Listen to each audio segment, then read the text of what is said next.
goggles. Did you beat Adamancipator and Elflinch? Nah.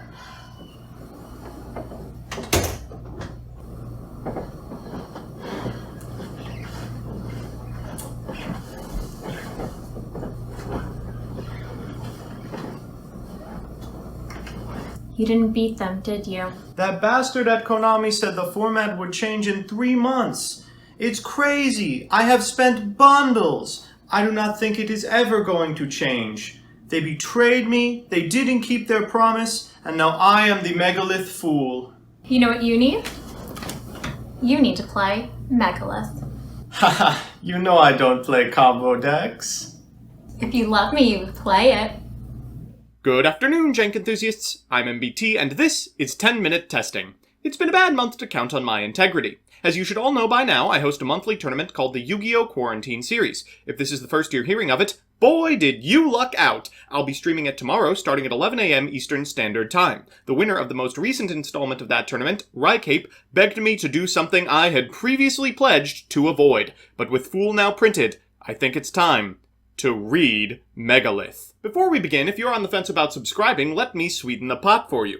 Click that little button below the video and I'll make sure to pull the strings necessary to keep Block Dragon legal for one more format. Oh boy, another 60-card surprise. As always, I'll give you a background about the archetype, a little bit of a discussion about what I hope the deck can do, and of course, the card by card. But first, this video is sponsored by Yu-Gi-Oh! Pro Deck. Yu-Gi-Oh! Pro Deck is an online strategy site for our mutual favorite card game. It's got a deck builder, card database, and a wealth of strategy articles. It's also where I post the Quarantine Series deck breakdowns, so give it a look at www.ygoprodeck.com.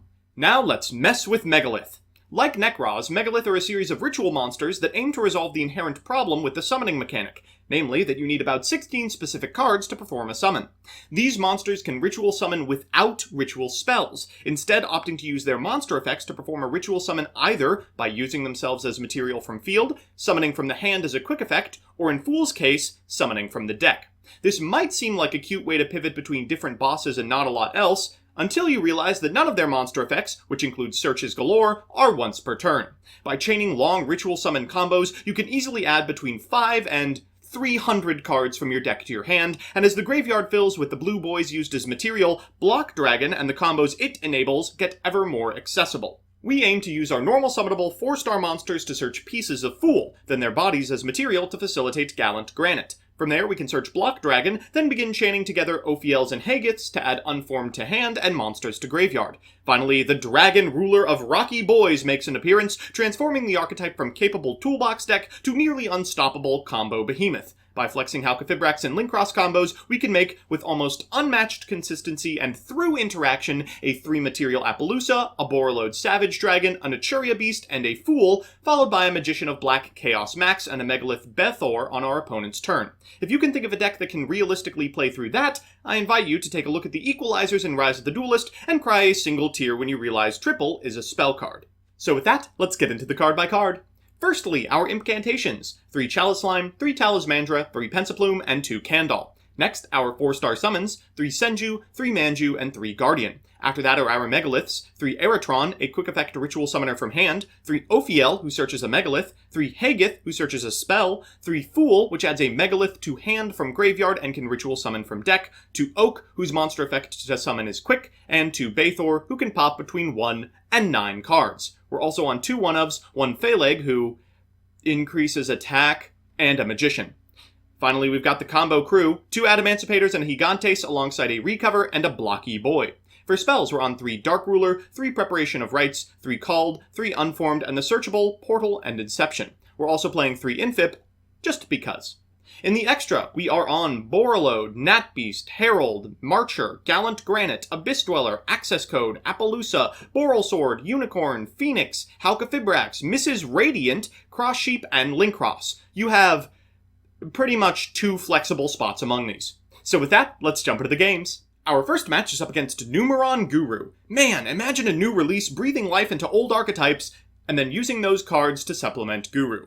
Well, obviously, we have to punish our opponent, and we've got just the hand to do it. It's a little crusty because we already have Inception, but it still should be fine. We'll lead with a copy of Preparation of Rites, to which our opponent will chain a Numeron Wall. Next, we'll activate Chalice Slime, skipping a step and going directly for Talismandra, because we already have the Inception in Graveyard. We'll get an Aeratron here, and then activate Inception to go into Candle. Obviously, we aren't activating the effect, but its stars are perfect for an Ophiel. We'll activate Ophiel's effect, getting a Bethor, I suppose, before activating its other effect to go into Fool. We'll activate Fool here. Our opponent will chain Effect Failure, but we can chain Fool, pitching the Bethor we just got to get a Hagith from deck. We'll trigger the effect of Hagith, and this is just about it. The unformed hand marks the end of the game. We'll go for a Gallant Granite, getting us a Block Dragon. After that, we're going to Link Summon a Cross Sheep, and then Special Summon the Blocky Boy, activating Unformed to summon from deck a Hagith at Link Point. This will trigger the effect of Hagith and Block Dragon and Cross Sheep, and look at that grip! Wow, that's a ton of cards. Alright, we'll Special Summon this copy of Researcher next before going into Link Cross. We'll use Link Cross's effect to summon 2 tokens to our side of the field, followed by a Synchro Summon of a Martial Metal Marcher. We might as well fire off the effect of Researcher, even though we've only got 2 targets remaining in deck, I believe, but it would be funny if it hit. We'll go for Metal Marcher's effect, bringing back the Researcher. Afterwards, we're going to summon a copy of Herald of the Arclight and summon a Seeker from hand. From here, we can make a Savage Dragon, triggering both the effect of Herald of the Arclight in Graveyard as well as Savage Dragons, adding a Chaos Max to hand. We'll bring back the Blocky Boy and then activate Unformed again, sending him to the graveyard to get another copy of Hagith, not once per turn, by the way, and another copy of Unformed. We'll go into Halqifibrax here, getting a Recover from deck, and ooh, those stars line up nicely. We'll go into an Naturia Beast and then activate Recover's effect in Graveyard, enabling an Appaloosa summon, and we haven't even normaled. Let's go for a copy of Manju. We'll bring back this copy of Block Dragon and activate a third Unformed for an Oak. We'll activate Oak's effect, drawing and discarding a card before activating Aeratron to go into Fool, and that is full combo, ladies and gentlemen. Our opponent draws the other Calling. Unfortunate. They'll activate Calling, we'll negate it with Naturia Beast, and that should be it. We'll activate Oak's effect here, going for Chaos Max, contributing itself so they can't activate monster effects, and then we'll activate Fool at the end of the main phase so we can Bethor their entire board. What a fun, interesting, and interactive game. Our second match is up against Plunder. Ah, Plunder! This is why you blind first. Our hand is looking pretty bad. This deck's combos are non-linear, meaning the strength of its end board relies almost entirely on the strength of your opening hand. That's terrible news if you've drawn a grip full of garnets like we have. Still, we can probably make something work. Hopefully enough to beat Plunder, that is. We'll lead with a copy of Aeratron to summon a Fool from hand, pitching the Candle that unfortunately has weaseled its way into our grip. We'll activate the effect of Fool for a Hagith from deck, and then Hagith's effect to get a copy of Unformed. We'll activate Unformed, pitching the Aeratron to go into Hagith. Ugh, at least they're 4s. We'll get an Unformed and then activate the effect of Gallant Granite so we can add a Rocky Boy to our grip. Next, we'll Special Summon Block Dragon and Link Summon a Cross Sheep, triggering the effect of Block Dragon. We'll get Gigantes and a couple of Adamancipators. We'll summon them now, going for Adamancipator Researcher and finding off the top. Unsurprisingly, nothing. I think it's like a 4% chance to actually find it. We might as well go for Seeker too. 10 cards, and it looks like no copies of our 3 of. Alright, fine. Afterwards, we'll go into a copy of Link Cross, summoning 2 tokens to our side of the field, and you're going to see this play a lot. A copy of Martial Metal Marcher, bringing back this copy of Researcher. Next, we're going to Synchro Summon a copy of Herald of the Arclight and go into Halqifibrax. I want that Recover out of the deck now. We'll use the Recover and the Gigantes to go into an Naturia Beast, then bring the Recover back so we can go into an Appaloosa. Next, we'll bring back the Block Dragon and fire off the Unformed. The Unformed here is going to get a copy of Ophiel, and then Ophiel's effect will trigger, getting us a copy of Fool. We'll activate Ophiel to summon the Fool from hand, and then bring back the Block Dragon, passing turn. It's not perfect, but it's probably enough. Our opponent's going to lead with a copy of Whitebeard, summoning a Bluebeard from hand. Unfortunately, that does activate. They'll special a Silent Angler, which does not, and Synchro Summon a Bran. We'll negate the effect of the Whitebeard in Graveyard, and then Fool to go into a Bethor, destroying the... Wait, did we leave a ritual in the graveyard? Oh god, okay, fine. Well, they get to walk over our Naturia Beast, but unfortunately as they activate Emblem, we are able to negate it with Herald of the Arclight, and then activate Herald's effect to get a copy of Aeratron to our hand. We'll Called by the red as they pitch it for Bran, and they'll be able to add a Golden Hair to hand, but pass from there. Okay, we still should be able to win. We're going to activate Fool's effect, we're going to pitch for a copy of Hagith, and then activate Hagith's effect to get the final Unformed from our deck. We'll go into a copy of Ophiel and use Ophiel's effect to get the attack booster, which we will summon before bringing back Block Dragon and using Unformed to send it to the graveyard. We get an Ophiel here, triggering the effect of Block Dragon and the effect of Ophiel. That adds a copy of Bethor to hand, the last piece of the puzzle, and we'll Ophiel to bring it out. We'll activate Bethor's effect, and now that we have rituals in the graveyard, we can actually blow up our opponent's board. We'll go into a Missus and get in with a 3,900 attack Guardian.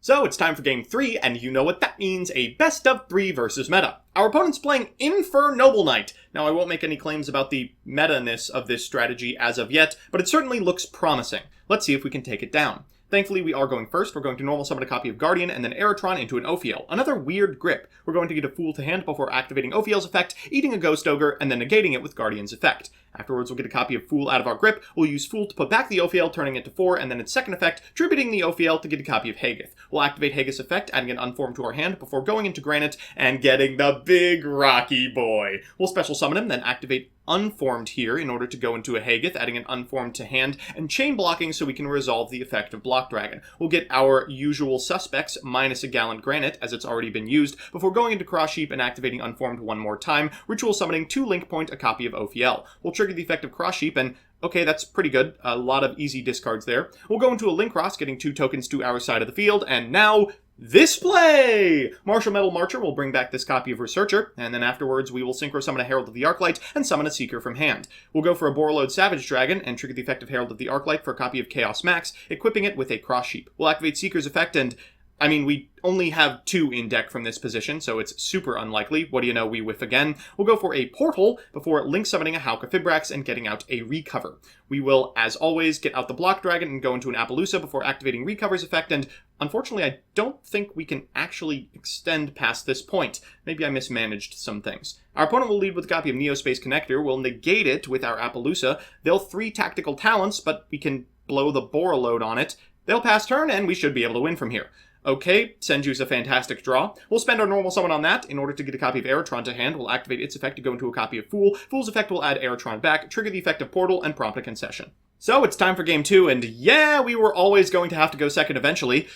Thankfully, this hand is pretty well set up to do so. By activating Aeritron's effect to ritual summon Fool on our opponent's turn, and then Fool's quick effect to summon a Bethor from deck, we can pop their Assault starters before they get to work. They're going to lead with a copy of Sublime Knight X Paladin, equipping a Squeak Knight and activating its effect before going into Assault, prompting an Aeritron from us, and a Called By from them. Oh god, looks like I'm gonna have to learn what this deck does today after all. They'll activate Assault's effect, and then the second effect, sending a Smoke Grenade of the Thief to go into a 6-Sam. They'll go into a Link Cross here, and boy, this card is just at the center of everything unfair this format, huh? Martial Metal Marcher returns, bringing back the 6-Sam, and allowing a summon of a Chusinoko and a Borreload Savage. From here, they're going to make Crystron Hauka Fibrax to bring from their deck a copy of Jet Synchron, and hey wait, I know this one! They'll go into a Mecha Phantom Beast Auroradon, then use its effect in order to get a copy of O-Lion from deck. From here, they have Stars for 8, so I assume we'll... Okay, you lost me again. Garden Rose Maiden makes its way to their side of the field.